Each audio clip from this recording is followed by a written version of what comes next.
Speedway Report is produced and broadcast by the Zeus Radio Network for Racers Reunion Radio. Well, New Hampshire hosted 4 NASCAR touring divisions, but it is tough to get information on all 4 of them. We'll touch on that. Eldora had a 4-day Kings Royal celebration. And when do you reschedule a race? And when do you push through? IndyCar filmed their own answer to that in Iowa, and we'll talk about their Saturday night / Sunday morning race coming up in the next half hour. We've got all this and more. Welcome to Speedway Report, Monday, July 22nd, 2019, from the shores of Lake Norman in Race City, USA, Mooresville, North Carolina. I'm Patrick Reynolds, and thank you for joining the fastest half hour in racing. Have you subscribed to our YouTube channel yet? No? Get on that right away. Just look up Speedway Report with Patrick Reynolds. We started the channel a little while ago. Subscribe. We'll get all of our podcasts delivered right into your inbox. Let's start this show off with the Victory Lane lap. We'll take a lap around New England and the country and tell you who won what. Plenty of racing on a very, very hot July weekend, just about all around. The Monster Energy NASCAR Cup Series was up at the Magic Mile in Loudon, New Hampshire. Kevin Harvick finally breaks that victory drought that he's had going all year. With all the races he's won, can you believe? Here we are, July 21st, the race was won. That is his first win of 2019. First for Stuart Haas, actually, all year. A bigger surprise there. On Saturday, other end of the spectrum, no surprise. In Loudon, New Hampshire, Christopher Bell, driving for JGR, really laid the smackdown. Led 100 and whatever, 84 or whatever it was, laps, 86, I don't know. He dominated. No one in his league. Won by 4 seconds over Cole Custer. Christopher Bell, your Saturday winner at Loudon. The NASCAR Whelen Modified Tour began the day Saturday with the first race. Their 100-mile event was won by Ronnie Silk. Friday afternoon shootout was won by Patrick Emmerling. K&N Pro Series East Tour was also in Loudon. Chase Cabre was your 70-lap winner as they took the checkered late in the evening on Saturday. Now, the IndyCars were in Iowa, like we alluded to.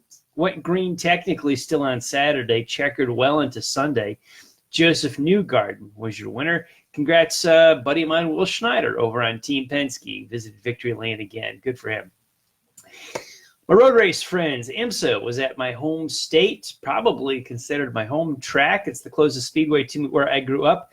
Lime Rock Park in Connecticut. Ryan Briscoe and Richard Westbrook co-drove a Ford GT to the Northeast Grand Prix win. I could be a little bit like Martin Truex Jr. and have like 7 home tracks that you would think about from where I grew up and where I could put my focus on. Let's head way out west to Denver, Colorado with the Mile High Nationals for the NHRA. Steve Torrence claimed another one in Top Fuel. That's number 8 of the year for Torrence. Tommy Johnson Jr., winner in Funny Car Pro Stock, fell to Greg Anderson. And a Pro Stock motorcycle, Andrew Hines. A lot of familiar names storming their way through the NHRA. You can almost cut and paste the results from NHRA one week to the next. Almost. Lucas Oil Late Models had a big weekend in Greenwood, Nebraska. Jonathan Davenport won a makeup race from earlier this year. And then they ran Friday and Saturday with the Silver Dollar Nationals. Bobby Pierce took the checkered flag in the A-Main on Saturday night. $53,000 first place prize for Pierce. But wait, there's more. You want to talk about money? Let's talk money. Let's talk that Kings Royal at Eldora Speedway in Rossburg, Ohio. First, we go back to last Wednesday where they had a rain out make-up from earlier in the year. Remember the Let's Race 2 USAC Sprint Cars and World of Outlaws? Well, they got that in last Wednesday night. Donnie Schatz kicked off the week with the Outlaw main event win. Thursday night, we rolled into Kings Royal weekend with the Joker's Wild. That was run by Brad Sweet. You'll see a pattern developing here. On Friday night, the night before the Kings Royal, Donnie Schatz went back to Victory Lane. And if you are a betting man, the pattern holds true. Saturday night's Kings Royal, Brad Sweet was your winner. We want Schatz, Sweet from Wednesday through Saturday. The big difference, Sweets take-home pay on Saturday night, $175,000. Not bad for a half-mile dirt track. Hats off to the Kings Royal. ARCA cars were in Iowa on, the heck was it? Friday night, I'm trying to remember. Chandler Smith didn't have much competition. He mowed through the field, was the winner as they were the prelim for the IndyCar weekend. USAC Sprints on the doubleheader with at Eldora last Wednesday, Tyler Courtney. We got that makeup show in. Then we rolled into Indiana Sprint Week. Thursday night at Gas City, Shane Cottle was your winner. Friday night in Plymouth, Tyler Courtney, because he liked Wednesday night so much. Saturday night in Kokomo was Chris Wyndham. And last night in Lawrenceburg, Justin Grant took the checkered flag. Up in the Northeast at Pennsylvania, Grandview, Pennsylvania, the small block modified feature on Saturday night was won by Doug Manmiller, sportsman by Kyle Lillick, and USAC Sprint Car Tour was a special guest with up on the hill. Tyler Ross took the checkered flag there. And close to home here at the Bowman Gray Stadium in Winston-Salem, Burt Myers and Randy Butner split the twin 25s for the NASCAR mods. You know, I'm going to talk about this a little bit. I went up to the stadium early on Saturday afternoon, and I was walking around in the pit area, you know, well before the grandstands were opened up.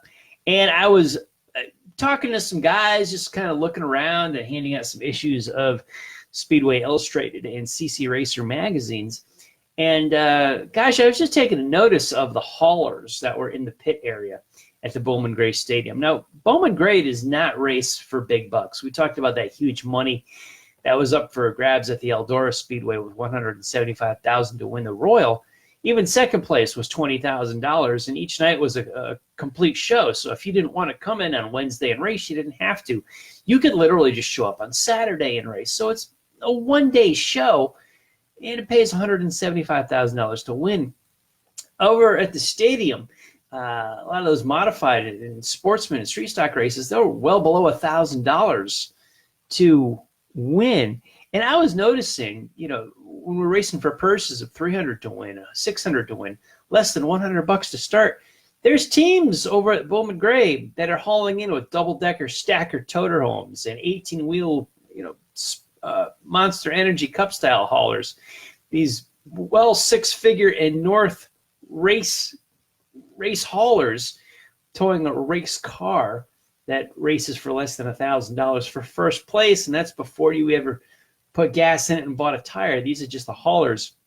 And I've seen some signage and the decals and the driver's figures on the back lift gate. And it looks great going up and down the highway, but it's kind of like a little bit of a measuring contest, a truck measuring contest, if you get my drift, just to see who can pull into the pit area with the biggest, slickest rigs so we can race for $600 for first place. I just don't get it. Every one of those cars could go just as fast with a pickup truck and an open trailer. It's not like you're on tour anywhere. I can see World of Outlaws guys. I can see Lucas Oil dirt late miles. You're traveling the country and you're on the road for weeks at a clip.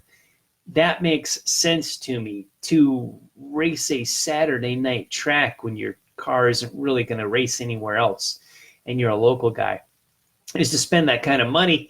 And I hope you're not complaining about the price of racing, because it doesn't cost that much to go racing. You're choosing to spend that much to go racing. But when you got toter homes and stacker trailers for $400, $500, $600 for first place in your race car hauler, it costs more than my home. The cost of racing is not on us. The cost of racing is on you. You lose a lot of sympathy from the grandstands when you show up looking like that. If you think you look good, great. Don't complain about the cost of racing. You're making choices. It's not like you have to spend that kind of money. All righty. I'm going to stay with my modified folks, the guys at Bowman Gray Stadium. Still near and dear to my heart, even though I complain about them and point the finger at them. However, where I grew up were the modifieds, up in the Northeast, native of Connecticut, and they have one of their big races of the year at the New Hampshire Motor Speedway alongside the Cup weekend.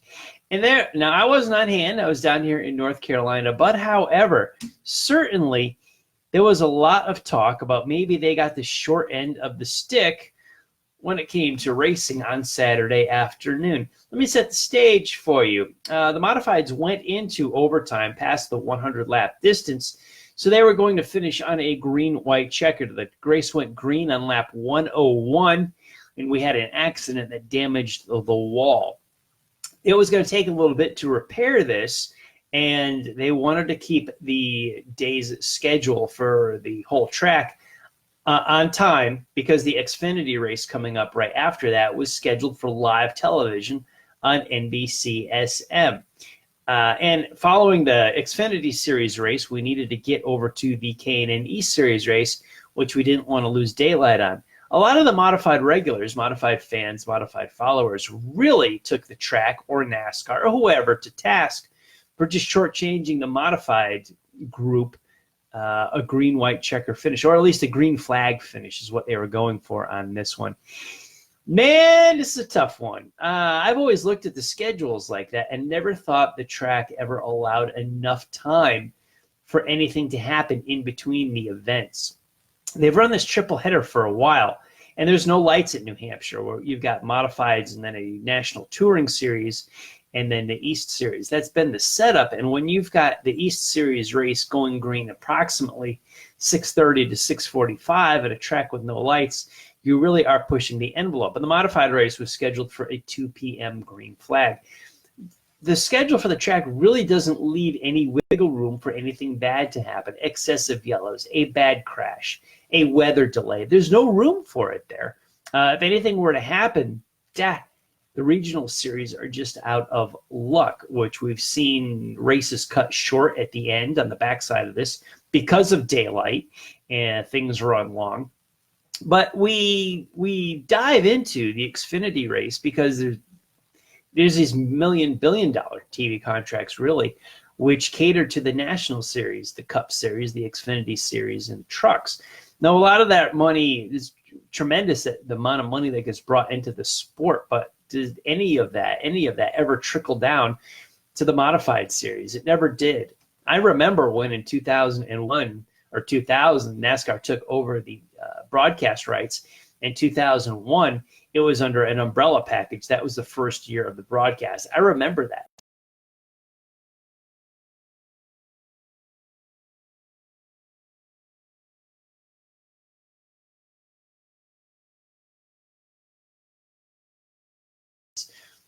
All that money stayed near the top. There's some people down in Daytona Beach getting healthy paychecks of that, and it never came down to that. Never came down to the regional level. And so many folks go to New Hampshire on Saturday for the modified race. That's why they showed up. That's why they're there, is to see that modified race. And those folks got gypped out of a green flag finish. Now, can you blame drivers on the track for not running a clean race? Yeah, but accidents happen in racing. How long would it have taken to fix the track? Well, they fixed it in plenty of time for the Xfinity race to start. Was there time? Because we had pre-race ceremonies and TV schedules to keep with. Man, I don't know. Not being there, not having my nose in the action, it's tough to say, but it's a shame that the modified fans got gypped out of that green flag finish, and the race essentially ended under caution, taking nothing away from Ronnie Silk and his win, but modified fans really got gypped on that one. Now, in general, the East Series and the modifieds really get gypped on a big picture. Nothing I haven't talked about before. But the live coverage on network television, or at least this case on cable, went to the Xfinity Series, as always does. And then the sport divisions are kind of left to fight for the scraps. Fans Choice TV had the race on, the modified race on, and so you could watch it live online, and then NBCSN will have a taped version of it. And let's call it what it is. Modifieds put on the best racing of the weekend at New Hampshire. I would go buy a ticket to watch a modified race at New Hampshire. I don't think I would buy a ticket for anything that raced with fenders at New Hampshire. Narrow tires and fenders, they don't put on that great of a show at that track. That is an open-wheel track. Modifieds race great there, and so do Indy cars. That is a fantastic track for those. I would literally go reach into my wallet, go buy a ticket for that stuff. I wouldn't for anything with fenders there. However, they don't get, the modifieds in the East Series don't get a live network television coverage. Why? Because the numbers wouldn't be there. Why? Well, maybe the numbers aren't there because they're not on television and nobody knows who they are outside of the Northeast. There's plenty of Midwestern, Southern, West Coast race fans that are rabid race fans. They just have no idea who the New Englanders are. So if you had a huge, rating, you check the ratings after the race, I don't know what you'd get, but likely you're correct. The critics would be correct that it wouldn't be that high. It would be minuscule compared to some of the other series. Why? Because the rest of the country doesn't know who they are and doesn't care. Why don't they care? Is it because they're not on TV? You see where I'm going with the cycle on this one? Back in the 70s, the sport had a fight to be on TV anyway. A lot of people, the national sports fan, did not know who these people were. Who was the Pettys? Who was Darrell Waltrip? Who was Bobby Allison? A nation didn't necessarily know, but we introduced them to everybody through television, and they learned, then they cared. I've said this for years about the short track world. That modified race is so good, yet it has fought tooth and nail to try to get live television coverage. Speed did it wonderfully for a few years. I wrote a few articles on that for SpeedwayReport.com, and you could probably read that in the Racers Reunion archives. But I don't know if it did any good necessarily as far as getting it on air with Speed. But man, we've really had we've fought since '01 when the new television package came in to get grassroots series on TV live. We had better live television coverage in the 90s for the modifieds with TNN, ESPN2. Yeah, granted, they were satellite cable channels, but we all had them as part of packages, and they were live, and it was cool to see. Now, in today's day and age, with these television packages, I think it's fantastic that they are on. You don't want to lift a gift horse in the mouth, but back in the 90s, I think we all had a better deal with the short track world as it got a whole lot better and more exposure on television. Even if you follow the NASCAR media, they covered Xfinity, they covered Cup, but they largely did not cover the East or the modifieds. When our NASCAR, that is a big part, is the NASCAR media really picks and chooses how they divvy it up.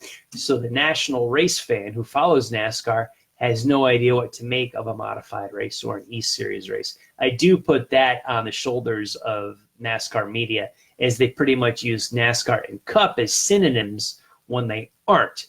NASCAR has a lot more to do than just the Monster Energy Cup Series. But every year I am glad that East cars and the modified cars have marquee events in New Hampshire, and every year I'm disappointed in the media coverage and the television coverage that they don't get, and certainly deserved, because their racing is just that much better than the Cup or the Xfinity Series, in my opinion. Done. They should be. I would like to see the modifieds as the headliner. Have Cup run 100-lapper on Saturday. Let the modifieds run 300 on Sunday. I'd be much more interested in that.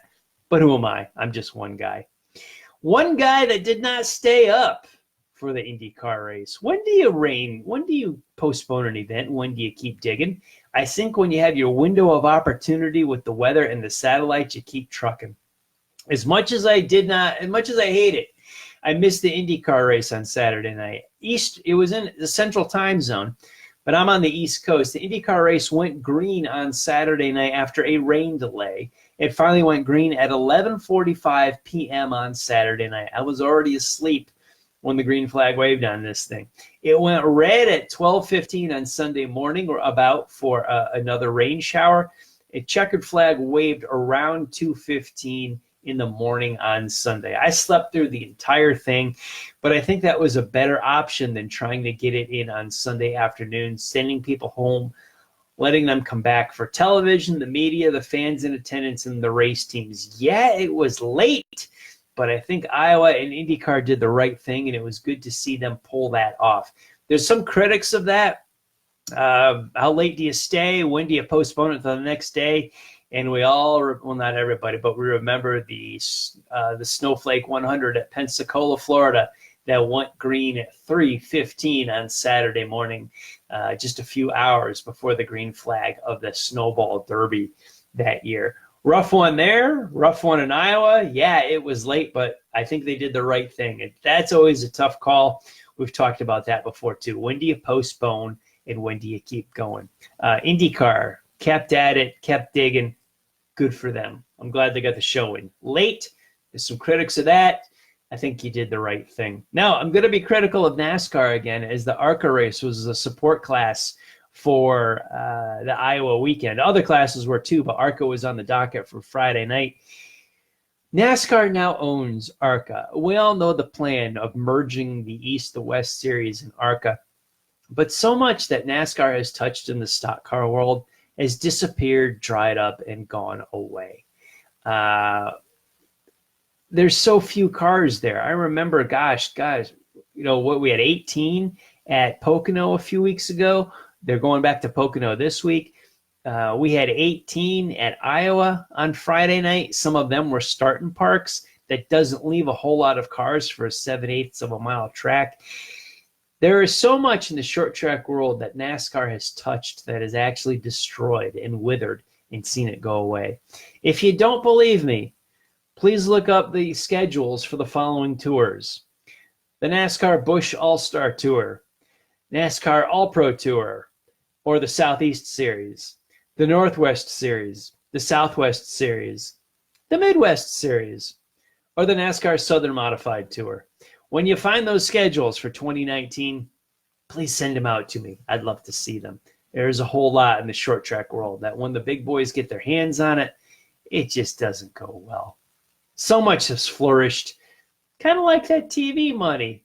The $1 billion TV package, which just stays at the top level and never finds its way down to the lower levels of guys that could really use it. Lastly, before we get out of here, I want to tip my hat and say thank you to Leo, our longtime friend and fan. And we used to talk about him all the time in the Racers Reunion world when we aired on the radio station. Down in Brazil, he catches a show podcast replay on YouTube each and every week. Leo, you've been a longtime fan of the show. We've connected through Vicki Miller, who contributed a lot to this show through her work in IMSA over the years. Leo, thank you for watching us each week. It's great to have you on board, and thank you for being such a strong supporter. And our condolences go out to Nick Harrison's family and friends. Justin Haley's crew chief in the Xfinity Series raced on Saturday, passed away on Sunday morning. Details are very quiet right now. Don't know what happened or anything to pass along or report. Services for Nick Harrison, what happened to him.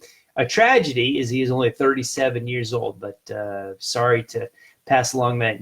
Heartbreaking that someone so young and so talented in the sport loses life. Rest in peace, Nick Harrison. You will be missed in the garage area.